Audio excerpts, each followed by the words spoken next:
ठीक है। ओके बच्चों, आज का जो हमारा टॉपिक है इसमें हम लोगों ने लिपोप्रोटीन से एसोसिएटेड जो डिजीजेस हैं उनको डिस्कस करना है। ऑब्वियसली वी ऑल नो कि ये जो लिपोप्रोटीन्स हैं, ये लिपोप्रोटीन्स ब्लड वेसल्स के अंदर भी डिपॉजिट हो सकती हैं, वहाँ पे भी ब्लॉकेज कर सकती हैं, जिसकी वजह से अल्टीमेटली आपके पास हाइपरटेंशन, कार्डियोवैस्कुलर डिसऑर्डर्स, ये मल्टीपल जो बाकी डिसऑर्डर्स हैं उनके साथ लिंक्ड करती हैं।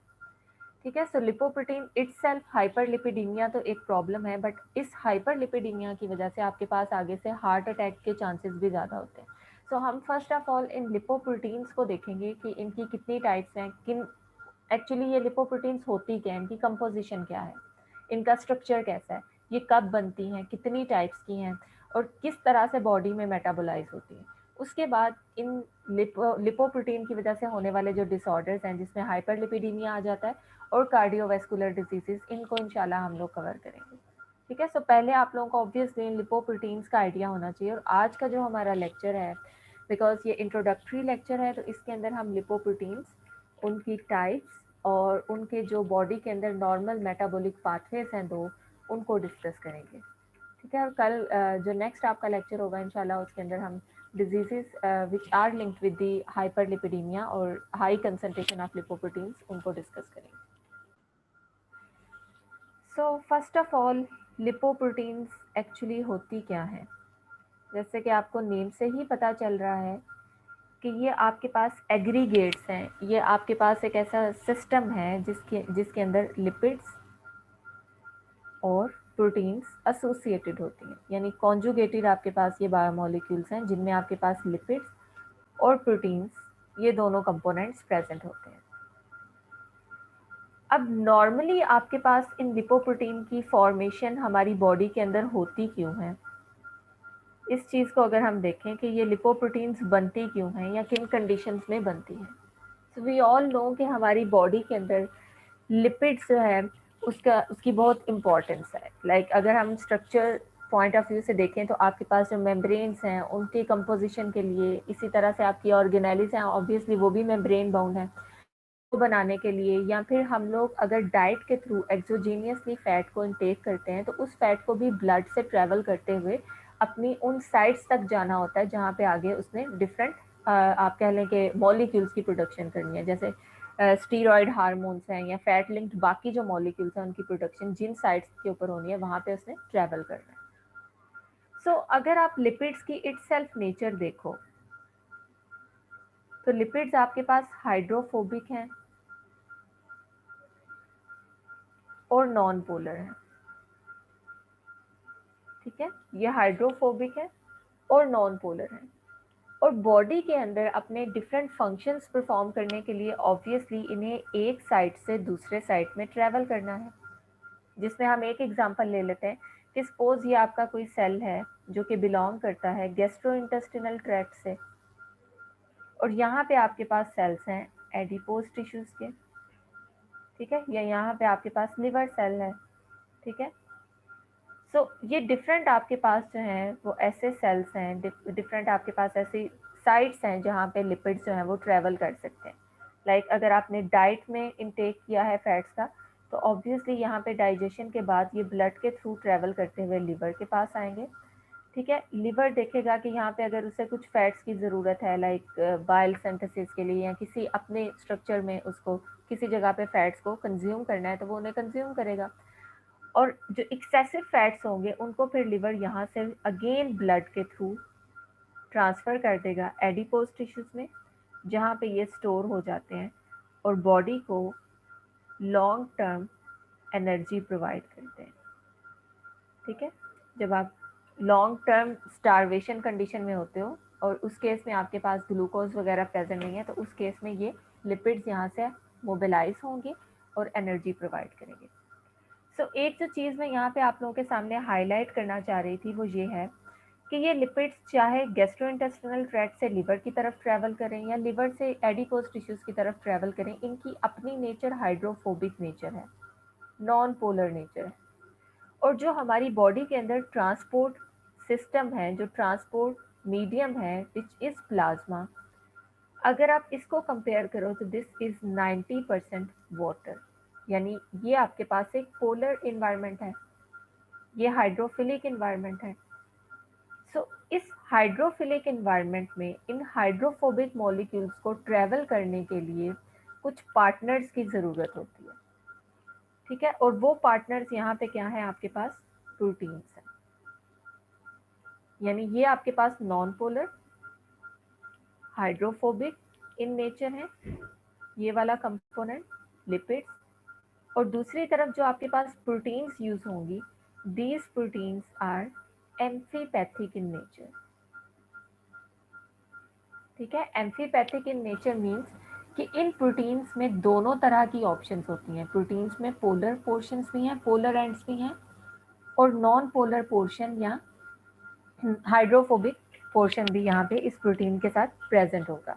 यानी प्रोटीन ऑब्वियसली अमाइनो एसिड्स हैं, सो अमाइनो एसिड्स आपके पास पोलर भी हैं, नॉन पोलर भी हैं, ठीक है। सो जो नॉन पोलर अमाइनो एसिड्स हैं, जो नॉन पोलर पार्ट है इस प्रोटीन का, वो क्या करेगा, सपोज अगर मैं यहाँ पे एक प्रोटीन आप लोगों के सामने जो है वो ड्रॉ करती हूँ, और इस प्रोटीन की सरफेस के ऊपर जो अमाइनो एसिड्स हैं, ये अमाइनो एसिड्स क्या हैं, पोलर हैं, ठीक है। और जो अमाइनो एसिड इस प्रोटीन के कोर में प्रेजेंट है, लाइक यहाँ पे जो अमाइनो एसिड प्रेजेंट है इस प्रोटीन के अंदर, दीज आर नॉन पोलर और हाइड्रोफोबिक, ठीक है। सो ये प्रोटीन क्या करती है, अपने इस नॉन पोलर अमाइनो एसिड्स की वजह से, नॉन पोलर इन्वायरमेंट की वजह से इन लिपिड्स के साथ एसोसिएट हो जाती है। सपोज ये लिपिड्स हैं, ठीक है। सो लिपिड मॉलिक्यूल्स इस प्रोटीन के साथ एसोसिएट हो गए, बिकॉज इनकी नेचर भी नॉन पोलर है। और यहाँ पे आपके पास जो अमाइनो एसिड्स इस प्रोटीन के इस पोर्शन में थे, कोर में थे, ये अमाइनो एसिड्स भी क्या है, नॉन पोलर है। सो इस हाइड्रोफोबिक या नॉन पोलर कोर के अंदर प्रोटीन इन लिपिड्स को लोड कर लेती है, इन लिपिड्स को वहाँ पे कैरी कर लेती है, और पोलर अमाइनो एसिड्स की मदद से ब्लड के एक्वस मीडियम के अंदर या पोलर मीडियम के अंदर इजीली क्या करती है, ट्रेवल करती है। तो यहाँ पे हाइड्रोजन बॉन्डिंग वगैरह भी डेवलप हो सकती है।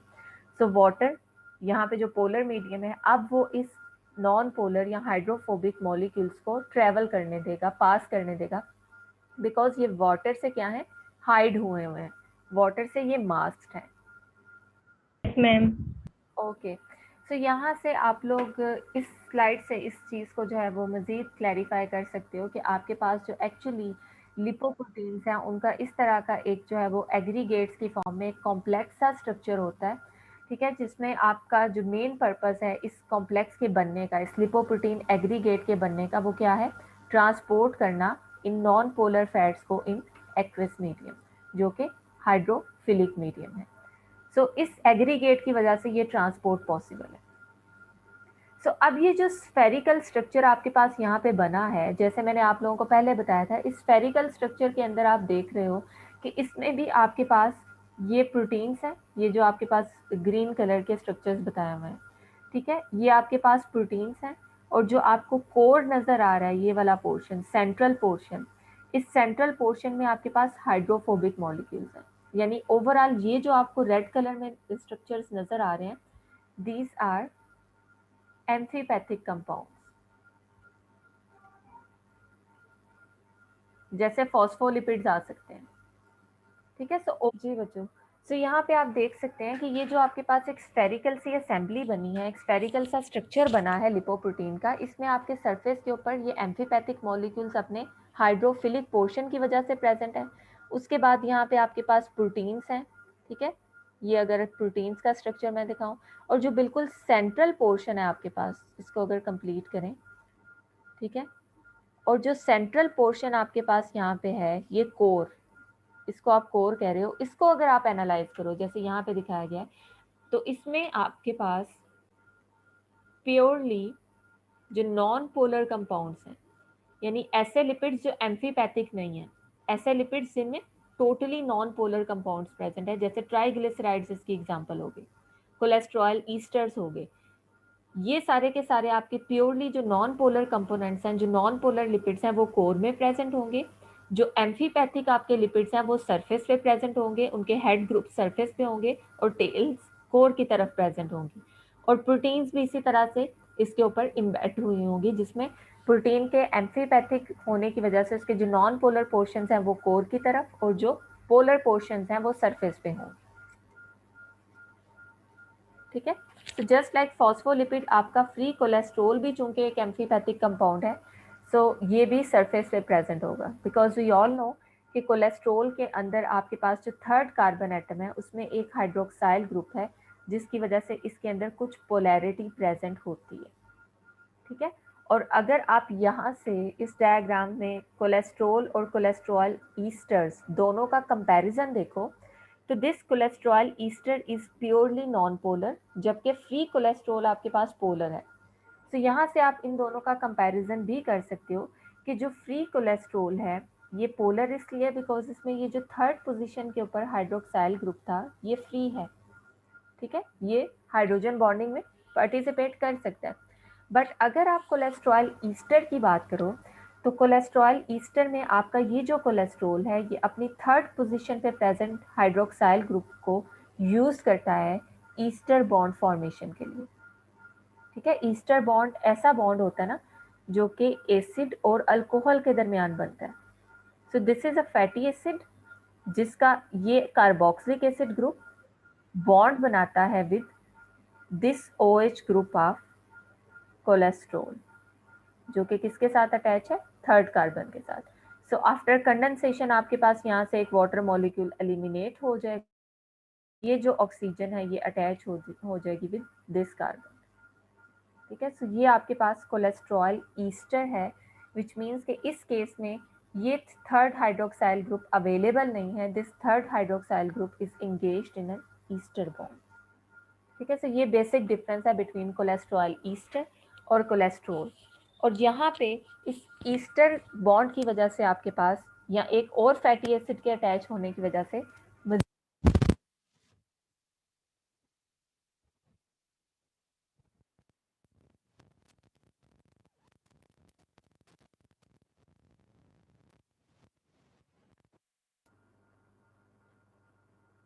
यहाँ तक क्लियर हो कि एक लिपोप्रोटीन का बेसिक स्ट्रक्चर किस तरह, सरफेस पे कौन से मॉलिक्यूल्स होंगे और उसमें कोर में जो है वो कौन से मॉलिक्यूल्स प्रेजेंट होंगे, ठीक है। और प्रोटीन का वहाँ पे क्या नेचर है या प्रोटीन का वहाँ पे क्या रोल है, ये चीज़ें आप लोगों को क्लियर होनी चाहिए।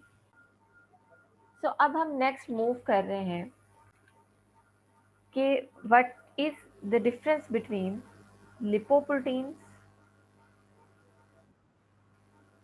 एंड एपोलिपोप्रोटीन्स,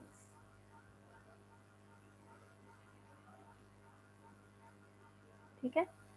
तो जो लिपोप्रोटीन्स आपके पास एग्रीगेट्स हैं, किस किस के एग्रीगेट्स हैं, लिपिड्स और प्रोटीन्स के, यानी ये आपके पास कॉन्जुगेटेड फॉर्म्स हैं जिसमें लिपिड्स और प्रोटीन्स इकट्ठे प्रेजेंट होती हैं। जैसे आपने यहाँ पे अभी चेक किया है कि आपके पास यहाँ पे ये जो कॉम्प्लेक्स बन रहा है इसमें पोलर नॉन पोलर यानी जितने भी टाइप के लिपिड्स हैं उन लिपिड्स के साथ साथ प्रोटीन्स भी प्रेजेंट होती हैं, ठीक है। सो ये आपके पास एक कॉन्जुगेटेड बायोमोलिक्यूल है लिपोप्रोटीन।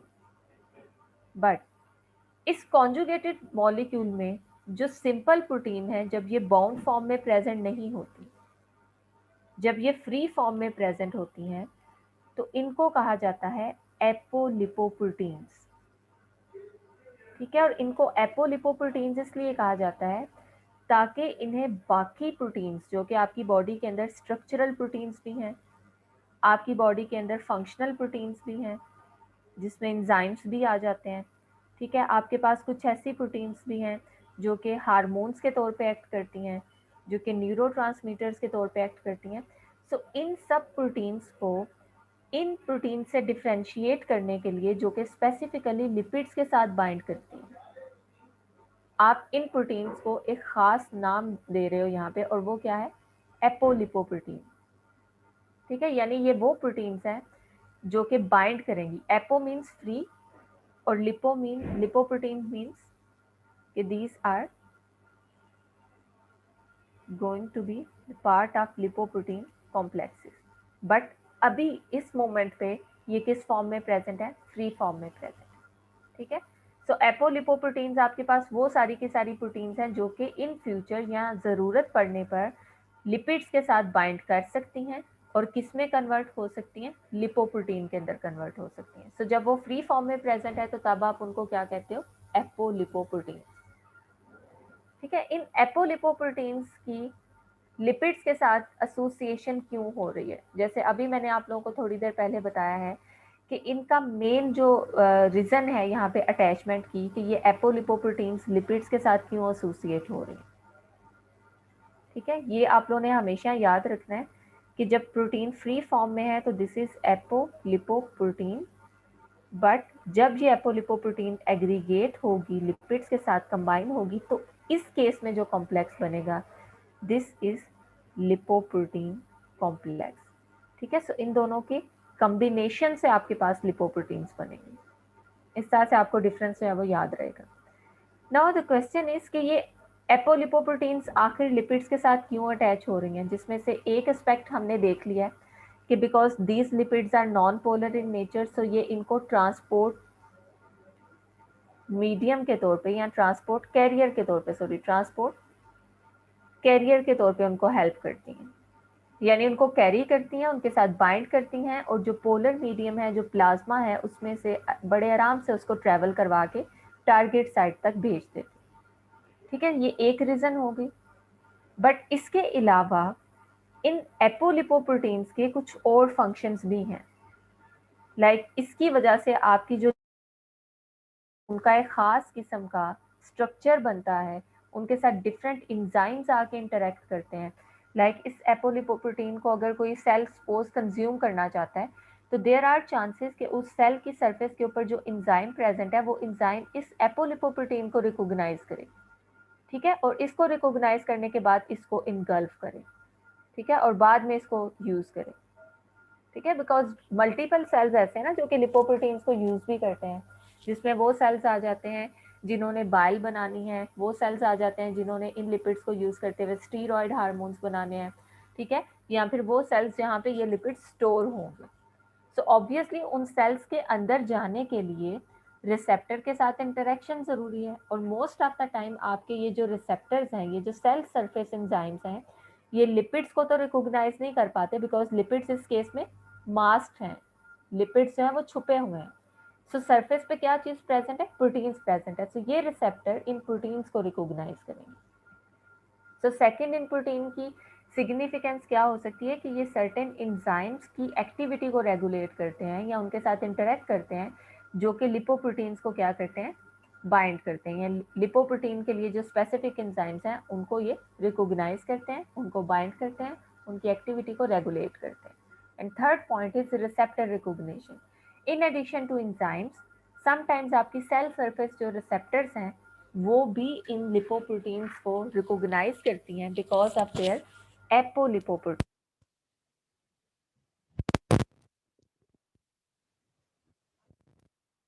है इन प्रोटीन्स की, जो कि लिपिड्स के साथ एसोसिएट है।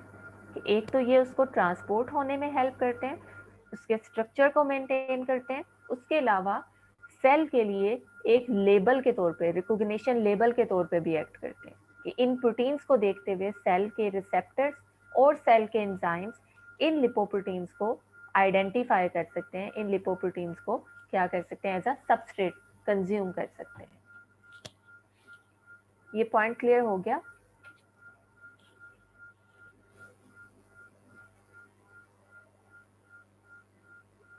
Yes ma'am. ओके, अब हम आते हैं इस मैम तरफ। सेकंड पॉइंट दोबारा बता दें, एंजाइम वाला। अच्छा, ये एंजाइम वाला पॉइंट अभी मैं मेटाबॉलिज्म में जो है ना वो वहाँ पे दोबारा हाईलाइट करूँगी कि आप ये चीज़ देखोगे कि आपके डिफरेंट एंजाइम्स हैं। जैसे एक एंजाइम की मैं यहाँ पे एग्जांपल दे देती हूँ, लिपोप्रोटीन लाइपेज। आपने ये चीज़ पढ़ी है ना कि आपके जो डिफरेंट एंजाइम्स हैं वो अपनी सबस्ट्रेट को रिकॉग्नाइज करते हैं, उसको बाइंड करते हैं और उसके बाद उसे प्रोडक्ट में कन्वर्ट करते हैं। तो इस केस में इनकी जो सबस्ट्रेट है वो लिपोप्रोटीन है, और लिपोप्रोटीन को ये आइडेंटिफाई कैसे करते हैं, उसके ऊपर ये जो अटैच हुई प्रोटीन्स हैं, इन प्रोटीन्स को देख के आइडेंटिफाई करते हैं। लाइक एपोलिपो B48 को देख लेंगे, या इसी तरह से एपोलिपोप्रोटीन B100 को देखते हुए इनको पता चल जाएगा कि ओके ये जो लिपोप्रोटीन कॉम्प्लेक्स है ये हम इसके ऊपर एक्ट कर सकते हैं। ठीक है, सो एंजाइम्स लिपोप्रोटीन को रिकॉग्नाइज करती हैं इन प्रोटीन्स के जरिए। Okay ma'am. ओके, अब नेक्स्ट हम मूव करते हैं इस पॉइंट की तरफ कि ठीक है, एपोलिपोप्रोटीन्स लिपिड्स के साथ बाइंड करती हैं और उन्हें कन्वर्ट कर देती हैं किसमें, लिपोप्रोटीन्स में, like lipids and apolipoproteins, they will make a complex, और इस कॉम्प्लेक्स को आप क्या कहते हो, एपोलिपोप्रोटीन कॉम्प्लेक्स। बट हमें आइडेंटिफाई भी तो करना है ना कि ऐसी कौन सी प्रोटीन्स हैं जो कि एपोलिपोप्रोटीन की क्लास से बिलोंग करती हैं, ताकि हम रेस्ट ऑफ प्रोटीन से उनको डिफ्रेंशिएट कर सकें।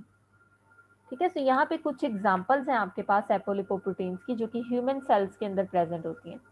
ऑब्वियसली सारी एपोलिपोप्रोटीन्स तो यहाँ पे जो है वो इनलिस्टेड नहीं है, लेकिन कुछ कॉमन जो कि इस चैप्टर के अंदर और यहाँ पे जो मेटाबॉलिज्म है उसके अंदर आप लोगों ने देखनी है। तो इनको आप देख लें कि ओवरऑल आपके पास यहाँ पे इन एपोलिपोप्रोटीन्स की डिफरेंट टाइप्स हैं, जैसे एपोलिपोप्रोटीन ए, एपोलिपोप्रोटीन बी, एपोलिपोप्रोटीन सी एंड ई। ठीक है, और इनकी भी आगे से फर्दर सब टाइप्स हैं, डिपेंडिंग अपॉन कि ये आइडेंटिफाई कब हुई, इनमें कितने अमाइनो एसिड्स हैं या किस तरह से ये इंटरेक्ट करती हैं। ठीक है, उस सीक्वेंस की बेस पे इनको जो है वो नंबरिंग दी गई है। सो अगर आप इन एपोलिपोप्रोटीन्स को फर्दर इंस्पेक्ट करो, इनके मॉलिक्यूलर वेट देखो, इनके फंक्शंस देखो, साइट ऑफ सिंथेसिस देखो, तो ये एक दूसरे से डिफरेंट है। लाइक आपके पास जो एपोलिपोप्रोटीन A1 और A है, दोनों डिफरेंट है अपने मॉलिक्यूलर वेट में, दोनों सिंथेसाइज होती हैं लिवर के अंदर, और दोनों जो है वो आप कह लें कि एक एंजाइम है LCAT which is lecithin, yes यहाँ पे गिवन है, lecithin to cholesterol acyl transferase, इस एंजाइम के लिए as a recognition label act करती हैं। ठीक है, और इसके साथ साथ आपके पास एक और एपोलिपोप्रोटीन है विच इज एपोलिपोप्रोटीन C1। ठीक है, इसका भी यही फंक्शन है कि ये एक्टिवेट करती है एंजाइम एलकैट को। सो हम यहाँ पे देखते हैं कि आपके पास डिफरेंट एपोलिपोप्रोटीन्स के डिफरेंट फंक्शंस हैं, like A1, A2 and C1। अब इन तीनों एपोलिपोप्रोटीन का फंक्शन एक दूसरे से मिलता जुलता है, तो ये क्वेश्चन भी अराइज हो सकता है कि फिर इसकी 3 डिफरेंट टाइप्स क्यों हैं। So with in the human body जो लिपिड्स की बायोसिंथेसिस है वो डिफरेंट सेल्स में भी होती है, यानी एंडोजीनियसली भी होती है, और हम डाइट में भी लेते हैं, एक्सोजीनियस लिपिड इनटेक भी करते हैं। ठीक, सो इसमें से आपके पास आप यहाँ पे जैसे देख रहे हैं कि आपके पास most of the A1 and A2 ये एक्सप्रेस होती हैं इंटेस्टाइन में, लिवर में भी हो सकती हैं, लेकिन इनकी ज़्यादा कंसंट्रेशन कहाँ पे डेवलप होती है, इंटेस्टाइन में। सो ये क्या करती हैं, ये एसोसिएट होती हैं विद द एक्सोजीनियस लिपिड्स के साथ, और जो आपके लिवर के अंदर बनती हैं, जो लिवर के अंदर आपके पास होंगी एपोलिपोप्रोटीन्स जो लिवर में सिंथेसाइज होंगी, वो लिवर में बनने वाले एंडोजीनियस फैट के साथ बाइंड करेंगी और उनकी ट्रांसपोर्ट में हेल्प करेंगी। ठीक है, तो अगर कोई दो या दो से ज़्यादा एपोलिपोप्रोटीन की फंक्शन सेम है तो इट डजेंट मीन कि वो एक दूसरे के लिए जो है वो यूजलेस है, या एक ही काम को करने के लिए दो मॉलिक्यूल्स हैं तो ये एक तरह का वेस्टेज है, नो, बल्कि उनका कोई और पर्पस हो सकता है कि एक एपोलिपोप्रोटीन किसी एक साइट में प्रेजेंट है और दूसरी एपोलिपोप्रोटीन किसी दूसरी साइट में प्रेजेंट है। ठीक है, सो यहाँ से आप लोगों ने इन डिफरेंट टाइप्स ऑफ एपोलिपोप्रोटीन्स, इनकी साइट ऑफ सिंथेसिस और इनके फंक्शंस को इनलिस्ट करना है, जिसमें से एक मैंने आप लोगों के सामने अभी बता दिया फंक्शन कि ये एक्टिवेट करती हैं एंजाइम एलकैट को। ठीक है, उसके अलावा आपके पास एक और एपोलिपोप्रोटीन है B100। जी मैम जी आपने ये बताया कि A1 और A2 जो एपोलिपोप्रोटीन्स हैं ये इंटेस्टाइन में एक्सप्रेस हो रही हैं, तो इनको बिल्कुल, एक्सोजेनस प्रोटीन्स कह रहे हैं हम लोग। नहीं नहीं, ये एक्सोजेनस क्यों एपोलिपोप्रोटीन है, मैम, वो भी ये कुछ है। एक्सोजेनस लिपिड्स के साथ बाइंड करते हैं, जी प्रोटीन्स एक्सोजेनस नहीं है, बल्कि उन लिपिड्स के साथ ये बाइंड करेंगी जो कि आप अपनी डाइट के थ्रू लेते हो, ये सिर्फ डाइटरी लिपिड्स के साथ बाइंड करेंगी, आप ये कह सकते हो। Okay okay. ठीक है, उसके बाद आपके पास आ जाते हैं, लेकिन चूंकि इनकी कुछ अमाउंट लिवर में भी प्रेजेंट है तो समटाइम्स एंडोजीनियस लिपिड्स के साथ भी प्रेजेंट होते हैं, लेकिन उसमें भी सिर्फ एक टाइप है विच इज HDL, उसके साथ प्रेजेंट होती है। ये मैं अभी डिटेल में जब मेटाबॉलिज्म बताती हूँ ना तो वहां पे बताती हूँ कि कौन कौन सी एपोलिपोप्रोटीन किस किस फैट के साथ एसोसिएट हो सकती है। अभी आपने सिर्फ इनकी जो साइट ऑफ सिंथेसिस और जो फंक्शंस हैं उनको देखना है। ठीक है, एपोलिपोप्रोटीन B100 आपके पास सिंथेसाइज होगी लिवर में, और इसका फंक्शन क्या है कि जो लिवर में आपके पास ट्राइग्लिसराइड्स हैं, जो कोलेस्ट्रोल है, उसकी ट्रांसपोर्ट में हेल्प करती है। यानी ये जो आपके पास एपोलिपोप्रोटीन B100 है, ये बाइंड करती है ट्राइग्लिसराइड्स के साथ, कोलेस्ट्रोल के साथ, उनको एक तो ट्रांसपोर्ट करती है, एक फंक्शन ये हो गया। इसके अलावा वो सारे के सारे सेल्स जिनकी सरफेस के ऊपर LDL रिसेप्टर्स प्रेजेंट होते हैं, ये उन रिसेप्टर्स के साथ बाइंड करती है, और ये रिसेप्टर ApoB100 को देखते हुए उन LDL मॉलिक्यूल्स को, लो डेंसिटी लिपोप्रोटीन्स को क्या करते हैं, इनटेक करते हैं बाय एंडोसाइटोसिस। ठीक है, सो एक तरह का ये ट्रांसपोर्ट आप कह लें कि कैरियर भी है, यानी ट्राइग्लिसराइड और कोलेस्ट्रॉल को ट्रांसपोर्ट भी करती है, और दूसरी तरफ रिसेप्टर के साथ एसोसिएट करके सेल्स के अंदर उनको इंटरनलाइज भी करवाती है। सिमिलरली जो आपके पास ApoB100 है, ये एलडीएल रिसेप्टर वाले सेल्स क्या करते हैं? LDL रिसेप्टर वाले सेल्स LDL को एलडीएल रिसेप्टर वाले सेल्स क्या करते हैं? ये LDL को या लो डेंसिटी लिपोप्रोटीन को अपटेक करते हैं प्लाज्मा में से। ठीक है, और अपटेक करने के लिए ज़रूरी है कि जो लो डेंसिटी लिपोप्रोटीन इन सेल्स तक आ रही हैं, उन लो डेंसिटी लिपोप्रोटीन के ऊपर कौन सी प्रोटीन एसोसिएट हो, ApoB48, बिकॉज रिसेप्टर ने इस ApoB48 को रिकॉग्नाइज करना है और फिर LDL को एंटर होने देना। ठीक है, सो ट्रांसपोर्ट के साथ साथ ये रिसेप्टर रिकॉग्निशन में भी इंपॉर्टेंट रोल प्ले करती है। ओके, उसके बाद आपके पास आ जाते हैं एपोलिपोप्रोटीन C1, C2, C3, जो कि तीनों एक्सप्रेस होती हैं, सिंथेसाइज होती हैं लिवर सेल्स के अंदर, और इनमें से आपके पास जो है तीनों प्रोटीन्स के डिफरेंट फंक्शंस हैं। लाइक एक प्रोटीन आपके enzyme LCAT which is lecithin to cholesterol acyl transferase, इसका फंक्शन अभी थोड़ी देर में हम डिस्कस करते हैं, इसको एक्टिवेट करवाती है। जो दूसरी प्रोटीन है आपके पास, वो एक्टिवेट करवा रही है एंजाइम लिपोप्रोटीन लाइपेज को, ApoC2, और जो आपकी थर्ड एपोलिपोप्रोटीन है, एपोलिपोप्रोटीन C3, ये इनहिबिट करती है इस एंजाइम को, लिपोप्रोटीन लाइपेज। ठीक है, and final type of apolipoprotein is apolipoprotein E, जो कि अल्टीमेटली आपके जो लिवर सेल्स हैं वहाँ तक जो LDL के रिसेप्टर्स हैं उनके साथ बाइंड करती है, और अल्टीमेटली क्या करती है कि लिवर को हेल्प करती है कि वो लो डेंसिटी लिपोप्रोटीन को ब्लड में से अपटेक करे, बिकॉज अगर वो ब्लड में ज़्यादा देर के लिए रहीं तो उस केस में क्या होता है कि डेफिनेटली वो ब्लड वेसल्स को ब्लॉक कर सकती है। ठीक है, बट लिवर सेल्स भी डेफिनेटली एक खास अमाउंट तक ही उनको पिक कर सकते हैं, उससे ज़्यादा अगर अमाउंट होगी तो वो प्लाज्मा में एक्यूमुलेट हो जाएंगे। ठीक है, सो अगर अभी तक जो पॉइंट्स हमने डिस्कस किए हैं उनको रिकॉल करें तो लेक्चर का स्टार्ट हमने लिपोप्रोटीन से किया था।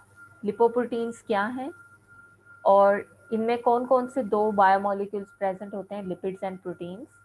देन हमने ये देखा कि ये lipoproteins because of there amphipathic nature in aggregates की सरफेस पे प्रेजेंट होती हैं, और इनका जो कुछ पार्ट है बिकॉज इनकी डुअल नेचर है, ये आप देख सकते हैं कि एम्फीपैथिक है, नॉन पोलर भी हैं और पोलर भी हैं। सो जो नॉन पोलर पोर्शन है वो कोर की तरफ होगा और पोलर पोर्शन सरफेस पे होगा, दिस वन।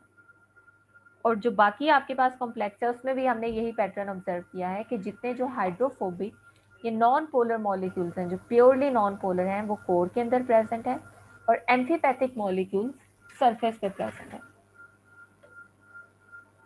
देन हमने एपोलिपोप्रोटीन्स की बात की कि सिंपल लिपोप्रोटीन्स और एपोलिपोप्रोटीन्स में क्या डिफरेंस है, तो हमने ये चीज़ आइडेंटिफाई की कि जब जो प्रोटीन्स हैं जो कि नॉर्मली लिपिड्स के साथ एसोसिएट करती हैं, वो लिपिड्स के साथ एसोसिएटेड नहीं है बल्कि फ्री फॉर्म में प्रेजेंट है, तो फ्री फॉर्म में उन प्रोटीन्स को रेस्ट ऑफ द प्रोटीन से डिफ्रेंशिएट करने के लिए आप इन प्रोटीन्स को कहते हो दीज आर एपोलिपोप्रोटीन्स।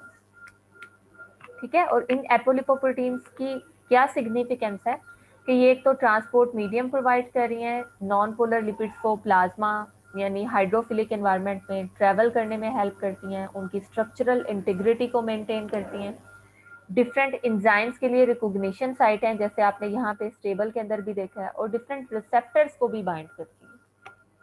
ठीक है। और उसके बाद हमने डिफरेंट टाइप्स ऑफ एपोलिपोप्रोटीन्स और उनके फंक्शंस को देखा है, कहाँ पे वो सिंथेसाइज हो रही हैं और उनके क्या क्या फंक्शंस हैं।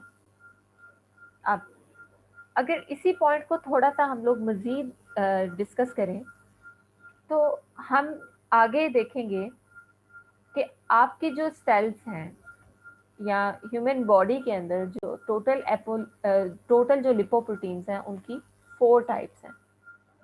ठीक है। कुछ टाइप्स ऐसी हैं जैसे इंटरमीडिएट डेंसिटी लिपोप्रोटीन, वो बहुत शॉर्ट इंटरवल ऑफ टाइम के लिए बनती हैं, इसलिए हम लिस्ट के अंदर उनको इतना ऐड नहीं करते। ओवरऑल इन 4 टाइप्स को हम लोग डिस्कस करेंगे इस लेक्चर में।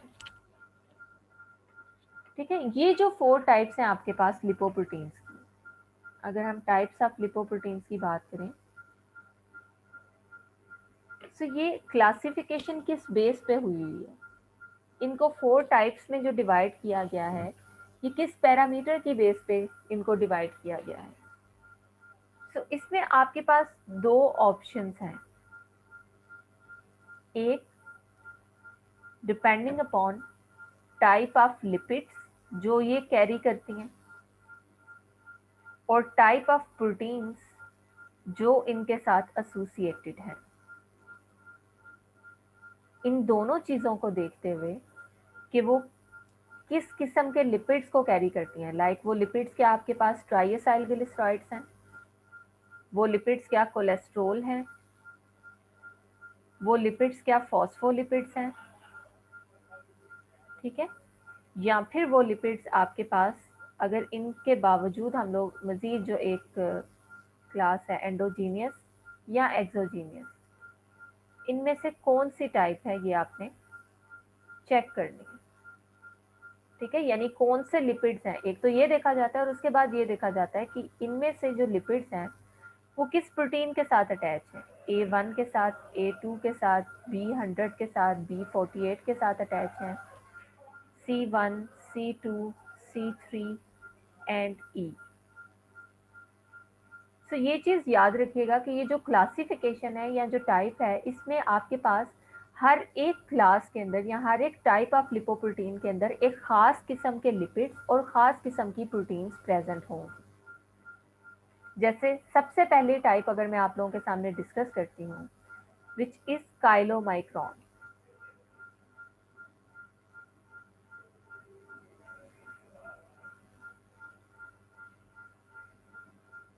ठीक है। काइलोमाइक्रॉन्स आपके पास ऑब्वियसली एक लिपोप्रोटीन है,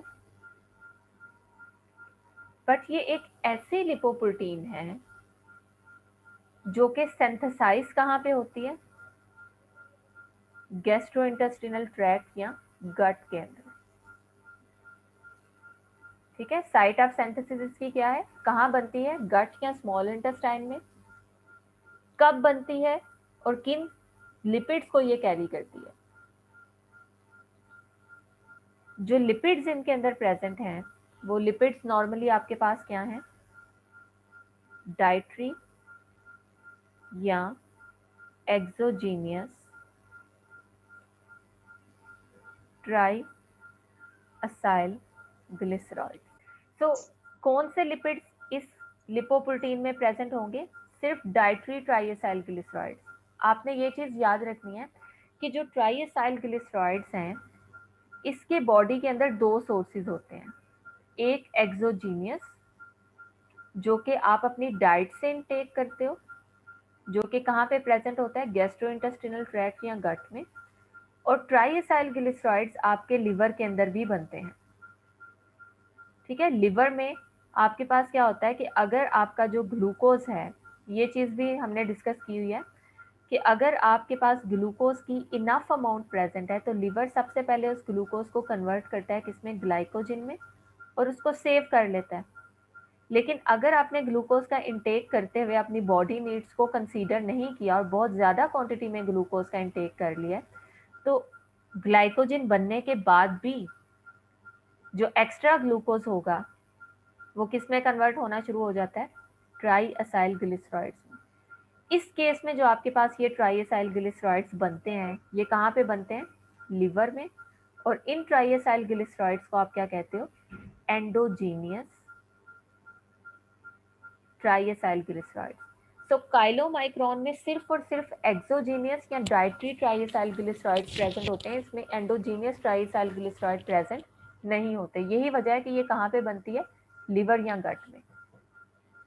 ठीक है, सो लिपिड्स तो हमने देख लिए कि हमेशा यही वाले लिपिड्स इसमें प्रेजेंट होंगे।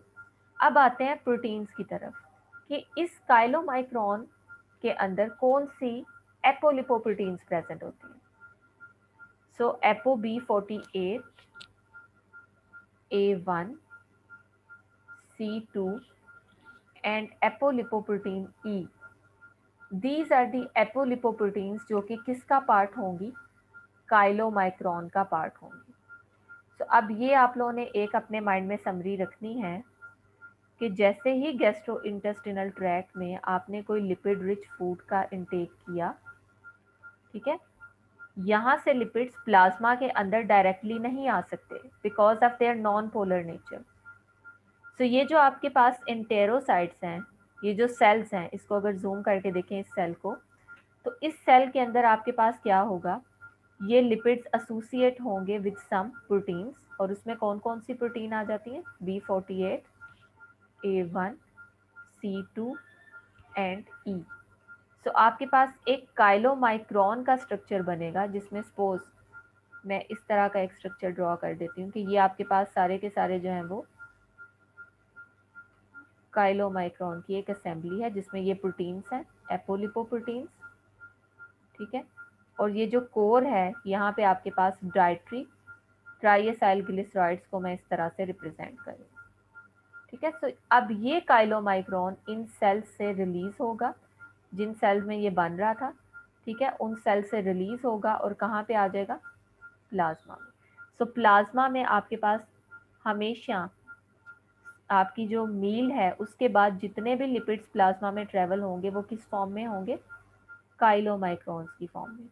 यही वजह है कि एक फास्टिंग इंडिविजुअल के अंदर जो इंडिविजुअल जिसके मील्स में गैप है या जो फास्टिंग कंडीशन है, उसके प्लाज्मा में काइलोमाइक्रोन्स प्रेजेंट नहीं होते बिकॉज हमेशा ये आपकी जब आपने डाइट का इंटेक किया है उसके बाद बनते हैं और फिर कहाँ पे चले जाते हैं, यहाँ से ये ट्रेवल होंगे सबसे पहले किस ऑर्गन की तरफ, लिवर की तरफ। क्योंकि हमेशा फूड आपकी गैस्ट्रोइंटेस्टिनल ट्रैक्ट से किस साइड पे जाती है, लिवर की तरफ जाती है। सो जो 4 टाइप्स मैंने आप लोगों के सामने डिस्कस करनी है उसमें से जो पहली टाइप है काइलोमाइक्रोन वो मैंने यहाँ पे डिस्कस कर ली है। अब सेकंड टाइप है उसकी तरफ चलते हैं, वेरी लो डेंसिटी लिपोप्रोटीन। ठीक है, वेरी लो डेंसिटी लिपोप्रोटीन जिसे नॉर्मली VLDL भी कहा जाता है, VDL के साथ VLDL। ओके, सेकंड टाइप आपके पास जो है काइलोमाइक्रोन के बाद ये कौन से लिपोप्रोटीन्स हैं, वेरी लो डेंसिटी लिपोप्रोटीन। अब यहाँ पे बच्चों एक और पॉइंट जो मैंने आप लोगों के सामने यहाँ पे जो है वो रेज करना है वो क्या है कि इस केस में आपके पास इन लिपोप्रोटीन के ऊपर हाई लोड है, किसका, फैट्स का। यानी काइलोमाइक्रोन आपके पास एक डेंस लिपोप्रोटीन्स हैं जिसमें काफ़ी सारे लिपिड्स प्रेजेंट होते हैं और प्रोटीन की कंसंट्रेशन कम होती है। यानी अगर आप इसकी बात करें, इसकी जो डेंसिटी है उसको देखें तो इसमें आपके पास लिपिड ज़्यादा हैं और प्रोटीन्स क्या हैं, कम है। ओके, अब नेक्स्ट हम मूव करते हैं toward very low density lipoprotein. Very low density lipoproteins आपके पास एक ऐसे लिपोप्रोटीन्स हैं जो कि कैरी करेंगे एंडोजीनियस ट्राई असाइल ग्लिसरॉइड्स को। सो इसका मतलब है इनकी साइट ऑफ सिंथेसिस क्या होगी, लिवर। लिवर में ये सिंथेसाइज होंगे और लिवर में बनने वाले जो एंडोजीनियस ट्राइएसाइल ग्लिसरॉइड्स हैं उनको ये कैरी करेंगे, और उनके साथ साथ इनके अंदर जो प्रोटीन्स प्रेजेंट होंगी एपोलिपोप्रोटीन्स, वो कौन सी होंगी, apo B100, apo C2 and apo E। ठीक है, सो दीज आर दी एपोलिपोप्रोटीन्स जो कि वेरी लो डेंसिटी लिपोप्रोटीन्स के अंदर प्रेजेंट होंगी, और ये कौन से लिपिड्स के कैरियर्स हैं, एंडोजीनियस ट्राइएसाइल ग्लिसरॉइड्स के। और इनमें भी आपके पास लिपिड का लोड हाई है और प्रोटीन्स का लोड क्या है, कम है। ठीक है, ये जो आप लोग यहाँ पे देख रहे हैं ना, वेरी लो डेंसिटी लिपोप्रोटीन, तो जितनी ज्यादा डेंसिटी आपके पास लिपोप्रोटीन की कम होगी, जितनी लो डेंसिटी होगी लिपोप्रोटीन की, इसका मतलब है उतना ही उसके अंदर फैट का कंटेंट हाई है, उतने ही वो आपकी बॉडी के लिए क्या है, हार्मफुल है, डेंजरस है। सो सेकेंड टाइप आपके पास है वेरी लो डेंसिटी लिपोप्रोटीन, जिसके अंदर आप लोगों ने देख लिया है कि कौन से लिपिड्स और कौन सी प्रोटीन्स प्रेजेंट है। देन थर्ड टाइप आपके पास है लो डेंसिटी लिपोप्रोटीन। ये लो डेंसिटी लिपोप्रोटीन कहाँ पे सिंथेसाइज होती हैं, इनको साथ साथ नोट करते जाएं ताकि एंड पे जब आप कंपैरिजन करें तो वहां पे कोई प्रॉब्लम ना हो। ठीक है, थर्ड आपके पास टाइप है लो डेंसिटी लिपोप्रोटीन LDL। और लो डेंसिटी लिपोप्रोटीन आपके पास किस साइट के अंदर सिंथेसाइज होती हैं, नॉर्मली ये प्लाज्मा या ब्लड सर्कुलेशन में ही बनती हैं, और ये किस किस्म के लिपिड्स को कैरी करती हैं, कोलेस्ट्रोल को।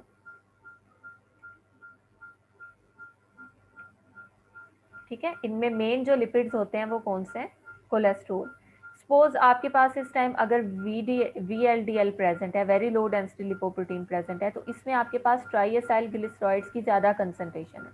अभी आपने पीछे देखा ना कि इनमें मोस्टली जो लिपिड्स हैं वो एंडोजीनियस ट्राइएसाइल ग्लिसरॉइड्स हैं, बट इट डजेंट मीन कि बाकी लिपिड्स प्रेजेंट नहीं होंगे, बाकी भी प्रेजेंट होंगे, लेकिन सबसे ज़्यादा कंसंट्रेशन किसकी होगी, एंडोजीनियस ट्राइएसाइल ग्लिसरॉइड की।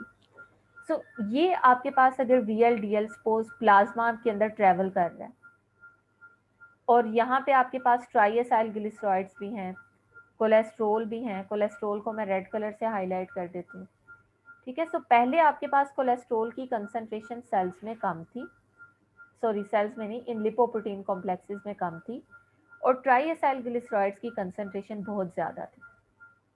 लेकिन जैसे जैसे ये VLDL इस प्लाज्मा में से ट्रेवल कर रहा है, तो आपके पास कुछ सेल्स ऐसे हैं जिनकी सरफेस के ऊपर ऐसे रिसेप्टर्स हैं कि वो इस VLDL में से ट्राइएसाइल ग्लिसराइड्स को अपटेक करते जा रहे हैं।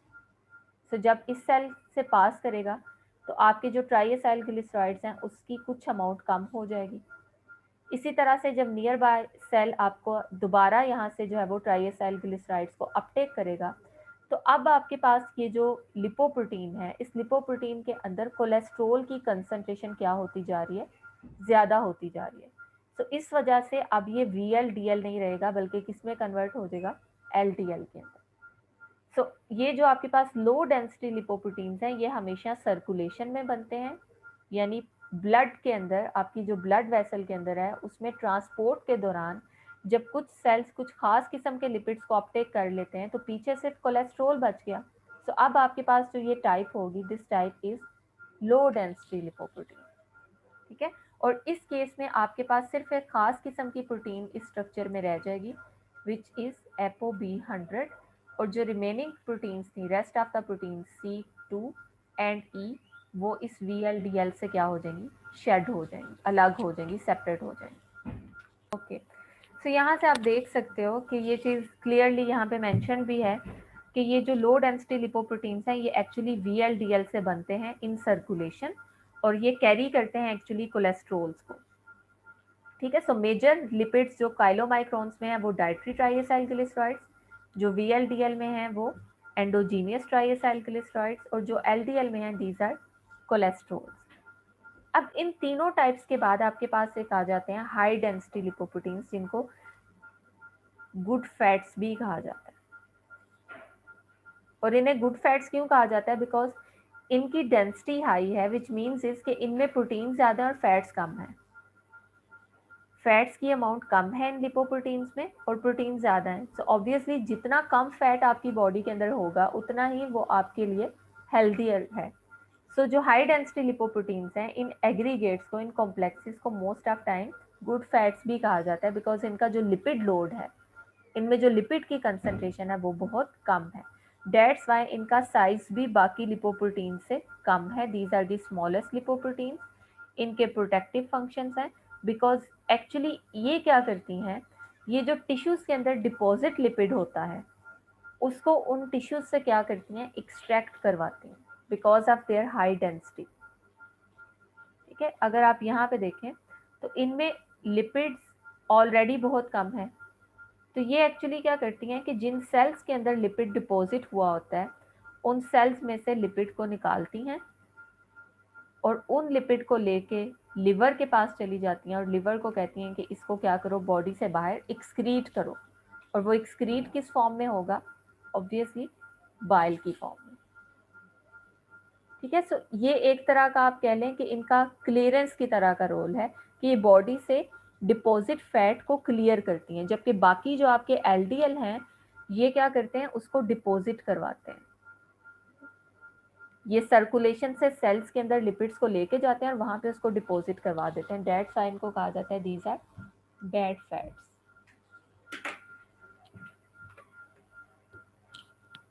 ओके, इन टाइप्स ऑफ लिपोप्रोटीन्स को डिस्कस करने के बाद अब हम देखते हैं कि इन लिपोप्रोटीन्स का मेटाबॉलिज्म किस तरह से होता है।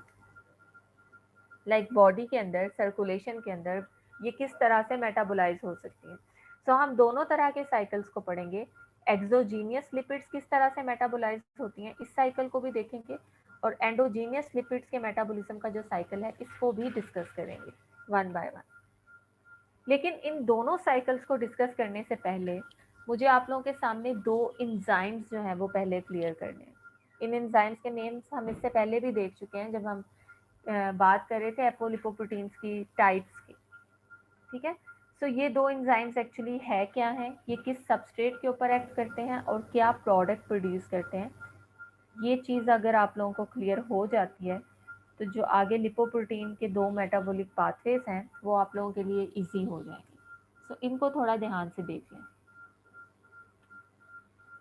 पहला एंजाइम है आपके पास lecithin to cholesterol acyl transferase. ठीक है, इसके साथ इससे मिलता जुलता एक और एंजाइम है, उसको भी मैं यहीं पे ऐड कर देती हूँ ताकि एक साथ ही ये तीनों एंजाइम्स क्लियर हो जाएं। तीन एंजाइम्स मैं डिस्कस करूंगी, lipoprotein lipase, lecithin to cholesterol acyl transferase and acyl coenzyme A2 cholesterol acyl transferase ACAT। ठीक है, सो वन बाय वन हम इन तीनों के जो फंक्शंस हैं उनको डिस्कस कर लेते हैं। सबसे पहला एंजाइम जो आप लोगों के सामने है, this is lipoprotein lipase.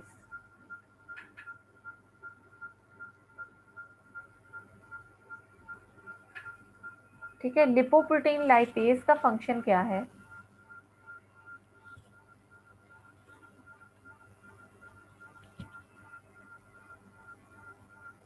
Yes अगर सबसे पहला एंजाइम हम लिपोप्रोटीन लाइपेज जो है उसको डिस्कस करें तो लिपोप्रोटीन लाइपेज का एक्चुअली फंक्शन क्या होता है कि अगर आपके पास सपोज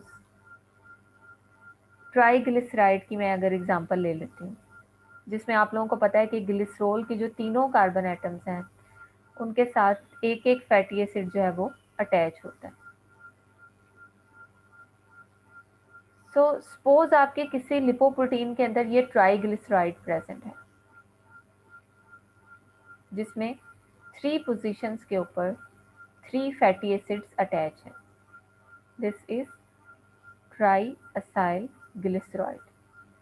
सो जो एंजाइम आपका लिपोप्रोटीन लाइपेज है ये क्या करता है, इस ईस्टर बॉन्ड को टारगेट करता है। यानी जो ट्राइएसाइल ग्लिसरॉइड्स हैं, ये जो कंपोनेंट हैं लिपोप्रोटीन्स के, जो कि काइलोमाइक्रॉन्स में भी प्रेजेंट है, ठीक है, और आपके पास जो बाकी VLDL या LDL हैं उसमें भी प्रेजेंट है, आल्दो इनकी अमाउंट कम या ज़्यादा हो सकती है, ठीक है। सो मेजर इन दोनों के अंदर इसकी सिग्निफिकेंट अमाउंट प्रेजेंट होती है, काइलोमाइक्रॉन में एक्सोजीनियस और VLDL में एंडोजीनियस ट्राइएसाइल ग्लिसरॉइड्स।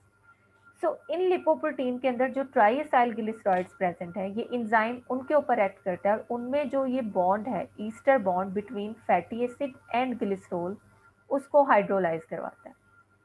अब आप खुद देख सकते हो कि अगर यहाँ से ये बॉन्ड क्लीव होगा तो आपके पास क्या चीज़ सेपरेट हो जाएगी, फैटी एसिड सेपरेट हो जाएगा from this carbon of glycerol, carbon number 1 से फैटी एसिड अलग हो जाएगा और आपके पास ये इस तरह का स्ट्रक्चर आ जाएगा जिसमें ग्लिसरॉल के सेकंड और थर्ड कार्बन के साथ तो फैटी एसिड अटैच है, लेकिन फर्स्ट कार्बन से फैटी एसिड क्या हो गया, रिमूव हो गया।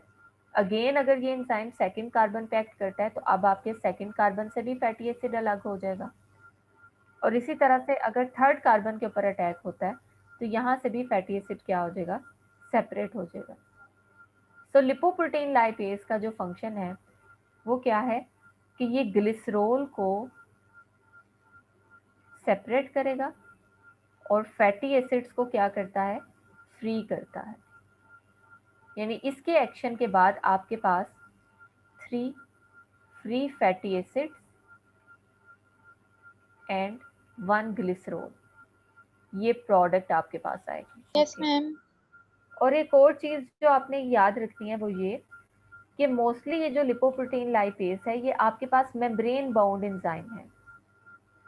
सपोज ये आपके पास कोई सेल है और इसकी सरफेस पे ये लिपोप्रोटीन लाइपेज प्रेजेंट है, ठीक है, और यहाँ पे आपका प्लाज्मा सैंपल जो है वो ट्रेवल कर रहा है, काइलोमाइक्रॉन को लेके प्लाज्मा यहाँ पे ट्रेवल कर रहा है। सो यहाँ पे सपोज अगर कोई काइलोमाइक्रॉन आ रही है और उस काइलोमाइक्रॉन में ट्राइएसाइल ग्लिसरॉइड्स पड़े हुए हैं, तो ये लिपोप्रोटीन लाइपेज क्या करेगा, उसके ऊपर एक्ट करके ट्राइएसाइल ग्लिसरॉइड्स में से फैटी एसिड निकाल के उन फैटी एसिड्स को इंटरनलाइज कर लेगा, ठीक है, अपनी एनर्जी नीड्स के लिए या किसी भी पर्पस के लिए उन फैटी एसिड को ट्राइएसाइल ग्लिसरॉइड्स में से क्या कर लेगा, सेपरेट कर लेगा। सो जब इस सेल से ट्रेवल करके काइलोमाइक्रॉन जाएगी तो अब उसके अंदर जो अमाउंट ऑफ ट्राइएसाइल ग्लिसरॉइड है वो कंपैरेटिवली क्या होगी, लो होती जाएगी, ठीक है। सो अब आप इस काइलोमाइक्रॉन का साइज भी रिड्यूस देखोगे, ठीक है, और यहाँ पे आप कह सकते हो कि this is remnant of chylomicron. Lecithin to cholesterol acyl transferase LCAT। यहाँ पे अगर आप लोग इनके रिएक्शन से एक बार देख लोगे ना तो फिर आगे मेटाबॉलिज्म में मुझे बार बार बताने की ज़रूरत नहीं पड़ेगी, इसलिए मैं सेपरेटली बता रही हूँ। अच्छा, यहाँ पे अब होता क्या है, ये एक ट्रांसफरेज है और ट्रांसफरेज एक ऐसा एंजाइम होता है जो कि ट्रांसफ़र करवाता है किसी ग्रुप को, यानी डोनर से किसी ग्रुप को पकड़ता है और उसको किसी एक्सेप्टर तक भेज देता है। जैसे इसकी मैं एग्जांपल हमेशा एक देती होती हूँ, हेक्सोकाइनेज। ये भी एक ट्रांसफरेज है जो कि ग्लाइकोलिसिस के फर्स्ट स्टेप में एक्ट करता है और इस केस में ATP को as a phosphoryl group donor use करता है, यानी इसका एक फॉस्फेट ग्रुप जो है वो डोनेट करेगा किसको, एक्सेप्टर ग्लूकोज को।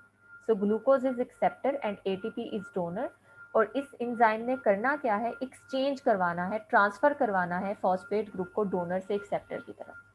सो at the end of reaction आपका यहाँ पे ADP प्रोड्यूस होगा, यानी इसने एक फॉस्फेट ग्रुप डोनेट कर दिया, और ग्लूकोज अपनी 6th पोजीशन पे उस फॉस्फेट ग्रुप को क्या कर लेगा, एक्सेप्ट कर लेगा। सो इस तरह के जो एंजाइम्स हैं ये ट्रांसफरेजेस होते हैं जो कि एक डोनर से एक्सेप्टर तक किसी ग्रुप को क्या करते हैं, ट्रांसफर करवाते हैं। सो LCAT एंजाइम का जो मैकेनिज्म ऑफ एक्शन है वो तो आपको इसके नेम से ही पता चल रहा है कि यहाँ पे लेसिथिन डोनर है, कोलेस्ट्रॉल एक्सेप्टर है, और जो ट्रांसफर इसने करवाना है वो किस ग्रुप का करवाना है, फैटी एसाइल ग्रुप का। यानी सिंपल मैकेनिज्म है कि लेसिथिन से फैटी एसाइल ग्रुप को उठाएगा और उसको ट्रांसफर करवा देगा किस पे, कोलेस्ट्रॉल पे। सो इस रिएक्शन को एक बार देख लेते हैं। लेसिथिन आप लोगों को शायद पता होगा कि this is a common name of a phospholipid phosphatidyl choline. ठीक है, जिन बच्चों ने अभी कार्बोहाइड्रेट्स एंड लिपिड्स पढ़े हैं उनको तो आइडिया होगा, बाकी स्टूडेंट्स एक बार देख लें कि आपके पास जो फॉस्फोलिपिड्स हैं ये ऐसे लिपिड्स होते हैं जिसमें ग्लिसरॉल के फर्स्ट कार्बन के ऊपर एक फैटी एसिड है, सेकेंड कार्बन के ऊपर एक फैटी एसिड है। Most of the time first के ऊपर जो फैटी एसिड होता है वो सैचुरेटेड होता है, सेकेंड पे जो फैटी एसिड होता है वो अनसैचुरेटेड है, और थर्ड कार्बन के ऊपर आपके पास फैटी एसिड की बजाय एक फॉस्फेट ग्रुप प्रेजेंट होता है। सो इन लिपिड्स को आप कहते हो फॉस्फोलिपिड्स। ठीक है, but most of the time ये जो फॉस्फेट है इसके साथ एक हेड ग्रुप भी प्रेजेंट होता है, और लेसिथिन के केस में वो हेड ग्रुप कौन सा है? एक नाइट्रोजन कंटेनिंग बेस है कोलिन। ठीक है, so this is phosphatidyl choline, जिसको आप कॉमनली लेसिथिन भी कहते हो। ठीक है, ये लेसिथिन का स्ट्रक्चर है, और यहाँ से अगर मैं बिल्कुल इसके साथ एक सेप्टर भी ड्रॉ कर दूँ, ये आपके पास डोनर है जो कि डोनेट करेगा, लेसिथिन जो कि डोनर है, और इसने क्या चीज़ डोनेट करनी है उसको भी यहाँ से हाईलाइट कर लेते हैं ताकि रिएक्शन आप लोगों के लिए इजी रहे। एक फैटी एसाइल ग्रुप। सो जो दो फैटी एसाइल ग्रुप्स यहाँ पे प्रेजेंट हैं उसमें से most of the time easiest जो ट्रांसफर है वो सेकंड पोजीशन से होता है। सो सेकंड पोजीशन से ये एक फैटी एसाइल ग्रुप उसका बॉन्ड हाइड्रोलाइज करेगा और उसको ट्रांसफर करेगा, उस फैटी एसाइल ग्रुप को ट्रांसफर करेगा इस डोनर से किसको? एक्सेप्टर को। सो बिल्कुल इसके साथ मैं एक्सेप्टर का स्ट्रक्चर भी ड्रॉ कर लेती हूँ। जनरल सा स्ट्रक्चर ड्रॉ करते हैं कोलेस्ट्रॉल का।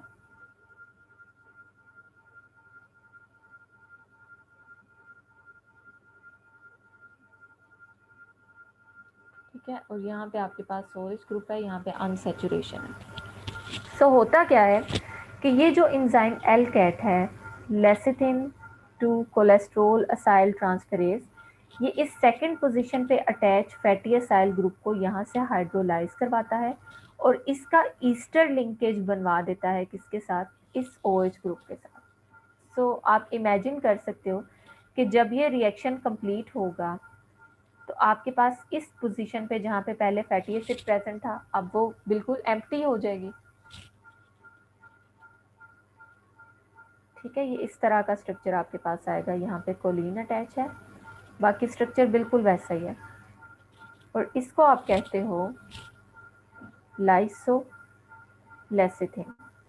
ठीक है, लाइसोफॉस्फोलिपिड, जैसे आप लोगों ने पढ़ा था कि हाइड्रोलाइज्ड जब हो जाता है कोई फॉस्फोलिपिड तो आप उसको लाइसोफॉस्फोलिपिड कहते हो, बट इस केस में आपका वो फॉस्फोलिपिड लेसिथिन है, सो दिस इज लाइसोलेसिथिन। और जो कोलेस्ट्रॉल है वो अल्टीमेटली किस में कन्वर्ट हो जाएगा? कोलेस्ट्रॉल ईस्टर में कन्वर्ट हो जाएगा, बिकॉज उसका ये जो थर्ड पोजीशन पे OH ग्रुप है वो इस फैटी एसिड को क्या कर लेगा? एक्सेप्ट कर लेगा। तो ये आपके पास रिएक्शन है एलकैट एंजाइम का, lecithin to cholesterol acyl transferase. Okay, अब जो थर्ड एंजाइम है जो कि हम इस मेटाबॉलिक पाथवे के अंदर डिस्कस करेंगे, this is ACAT acyl coenzyme A to cholesterol acyl transferase. यहाँ से तो काफ़ी हद तक आप लोगों को आइडिया हो गया होगा कि ये एंजाइम एक्चुअली किस स्पीशी को एज अ डोनर यूज करेगा, किसको एज अ एक्सेप्टर यूज करेगा, और किस ग्रुप को ट्रांसफर करवाएगा।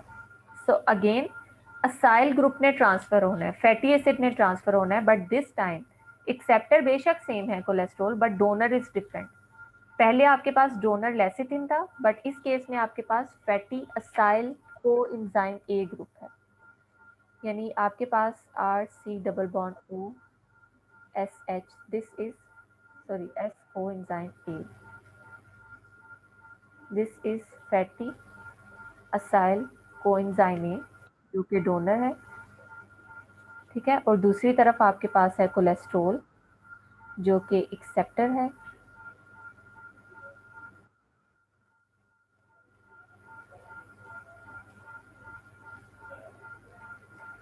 और रिएक्शन के बाद क्या होगा? ये जो फैटी एसाइल ग्रुप पहले कोएंजाइम ए के साथ अटैच था, यहाँ से इसका बॉन्ड ब्रेक होगा जब इसके ऊपर एक्ट करेगा एंजाइम ए कैट, और अब यहाँ से अगर बॉन्ड ब्रेक होगा तो इट मीन्स कि कोएंजाइम ए सेपरेट हो जाएगा, और जो फैटी एसाइल ग्रुप है, ये फैटी एसाइल ग्रुप आके कोलेस्ट्रॉल के इस थर्ड OH ग्रुप के साथ अटैच हो जाएगा।